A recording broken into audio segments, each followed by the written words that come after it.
Most people think they're aging well until they try to stand up from a low chair. That single moment reveals everything about where you really stand.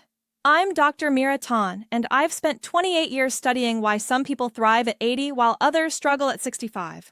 What I've discovered will change how you think about getting older. Here's what nobody tells you. 5 specific abilities separate those who age gracefully from those who don't. If you still have these 5 things, you're doing better than 80% of people your age. Lose even one, and your independence starts slipping away faster than you realize. Last week, a woman named Patricia came to my clinic. She's 71. Her daughter wanted to move her into assisted living. Patricia was devastated. "Doctor, I'm not ready for that. I can still do everything myself." But when I tested her, 3 of the 5 abilities were already gone. She didn't even know it. The decline happens so gradually that most people miss it entirely. You adapt without noticing. You start using your hands to push yourself out of chairs.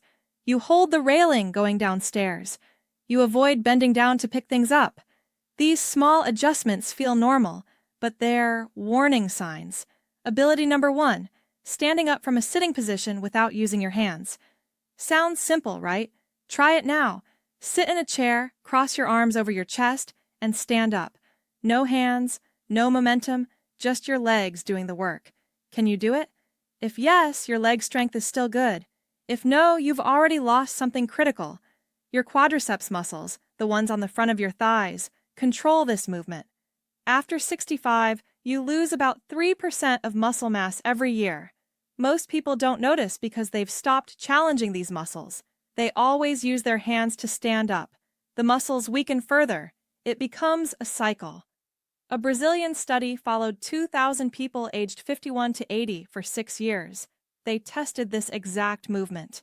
The people who couldn't stand up without using their hands were 5 times more likely to die within that 6-year period. 5 times. Not because standing up matters by itself, but because it reveals overall physical decline. When your legs can't lift your body weight, everything else gets harder. Walking becomes exhausting.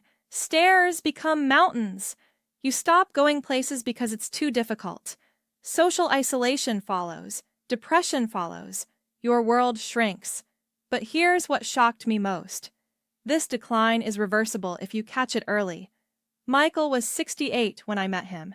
He failed the sit to stand test completely. I designed a simple routine for him. 10 chair squats every morning, just 10.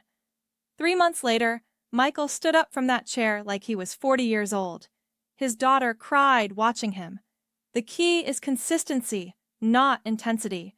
Your muscles will rebuild if you give them a reason to, but most people never test themselves, so they never know they're declining until it's almost too late.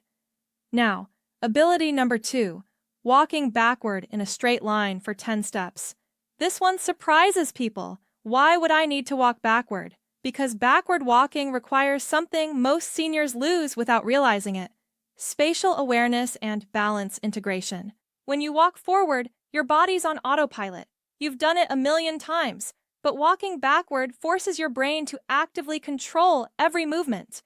It tests whether your cerebellum, the part of your brain that coordinates movement, is still functioning well. It reveals if your inner ear balance system is deteriorating. Most importantly, it shows if your brain and body are still communicating effectively. Stand up right now. Turn around and try walking backward 10 steps in a straight line. Don't look behind you, just walk. How did it go? Did you veer to one side? Did you feel unstable? Did you need to stop and steady yourself? A study from the University of Michigan found that seniors who could walk backward confidently had 40% fewer falls than those who couldn't. Falls are the leading cause of injury-related deaths in people over 65. One fall can end your independence permanently. But there's something deeper happening here. Your ability to walk backward reflects cognitive function. It requires your brain to process spatial information, coordinate muscle movements, and maintain balance simultaneously. When this ability fades, it often signals early cognitive decline before memory problems appear. I met Dorothy 6 months ago. She's 74, sharp as ever, remembering everything, doing crossword puzzles daily. But when I asked her to walk backward, she took 2 steps and nearly fell. I referred her for cognitive testing. Early signs of dementia. Her family had no idea. Walking backward revealed what conversation couldn't. The beautiful thing about this ability is how quickly it improves with practice. Just 5 minutes daily walking backward in your hallway, holding the wall for safety. At first, your brain creates new neural pathways. Your balance receptors recalibrate. Within weeks, most people see dramatic improvement. Ability number 3, reaching down and touching your toes without bending your knees. Flexibility. Everyone dismisses it until they've lost it. Then suddenly, putting on socks becomes a daily struggle. Picking up something you dropped requires elaborate planning. Getting in and out of a car turns into an ordeal. Your hamstrings and lower back muscles naturally tighten as you age. Most people accept this as inevitable. It's not. The tightness comes from years of sitting and lack of stretching. Those tight muscles pull on your pelvis, compress your spine, and restrict your movement. Stand up and try it. Keep your knees straight and reach down toward your toes. How far can you get? Can you touch your shins, your ankles, your toes? Be honest about where your flexibility actually is right now. A Japanese study measured flexibility in 5,000 seniors over 10 years. The ones who maintained good flexibility lived longer and reported significantly better quality of life. Why? Because flexibility determines how easily you move through your day.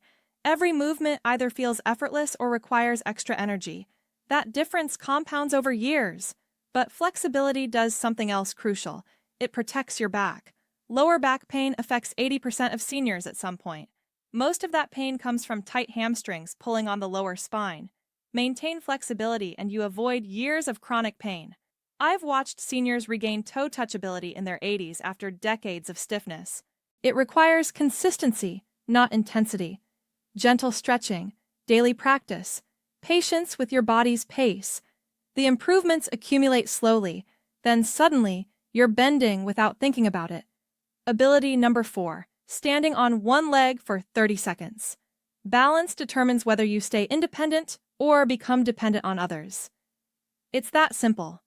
Most people don't realize their balance is deteriorating until they're already falling regularly. By then, confidence is shattered, and fear restricts movement even further. Try this right now. Stand up, lift one foot off the ground, and hold that position. Don't grab onto anything unless you absolutely must. Count to 30. How long did you last? 10 seconds? 20? Did you wobble immediately? Need to put your foot down and restart? A study from the Mayo Clinic tracked 2,000 seniors for 8 years. Those who could balance on one leg for less than 10 seconds had triple the mortality rate of those who could hold it for 30 seconds. Triple balance isn't just about preventing falls. It's a biomarker for overall system health. Your balance depends on 3 systems working together: vision, inner ear function, and proprioception. Proprioception is your body's ability to sense where it is in space. When any of these systems declines, your balance suffers. The good news? You can rebuild balance at any age. I worked with Thomas last year. He's 77. Couldn't stand on one leg for even 5 seconds. We started simple. Stand near a counter, lift one foot slightly, hold for just 3 seconds. Every day, add 1 second. 6 weeks later, Thomas held it for 30 seconds without support. His entire posture changed. He walked taller, moved more confidently, stopped shuffling his feet. Balance training does something remarkable in your brain. It forces different neural pathways to communicate. Your cerebellum has to coordinate with your visual cortex and your vestibular system. This cross-communication keeps your brain plastic and adaptable. Neuroplasticity doesn't disappear with age, it just needs the right stimulus. Ability number 5, getting up from the floor without using your hands. This one sounds strange until you understand what it reveals. The ability to lower yourself to the ground and return to standing without hand support requires strength, flexibility, coordination, and balance simultaneously.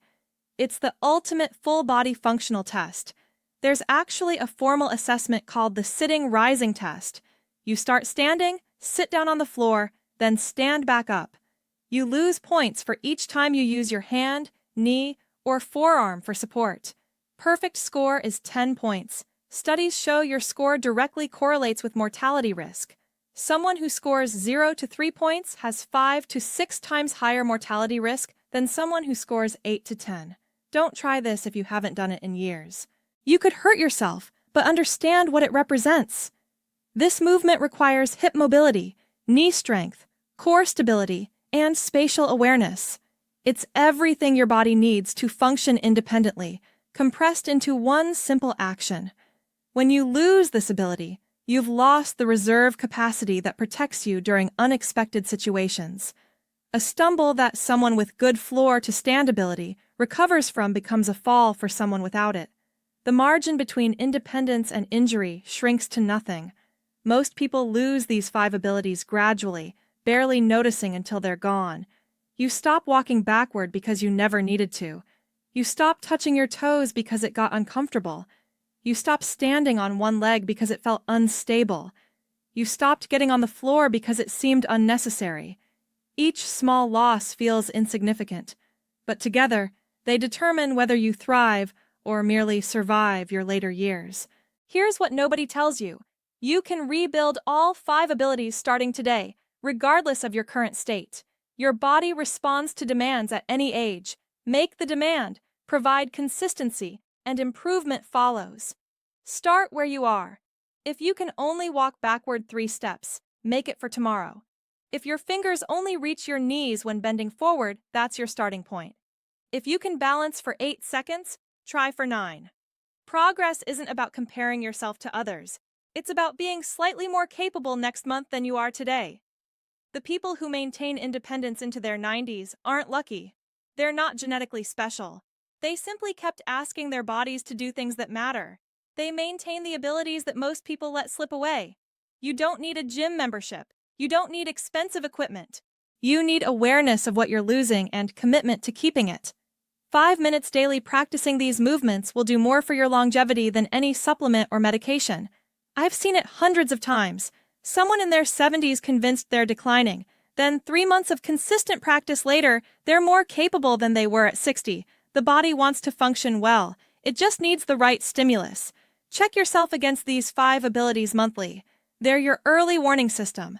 When one starts declining, you know exactly where to focus attention. Don't wait until you've fallen to realize your balance needed work. Don't wait until you're stuck on the floor to wish you'd practiced getting up. Your independence in 10 years is being determined by what you do today, not what you did when you were younger, not what you plan to do eventually, what you actually do today and tomorrow and the day after that. These 5 abilities are your foundation. Everything else in your life depends on them staying strong. I've tested thousands of people between 65 and 85. The ones still thriving aren't the ones who had the easiest lives or the best genetics. They're the ones who stayed honest about their abilities and worked on them before crisis forced the issue. You now know the 5 markers that matter most. The question isn't whether you have them today.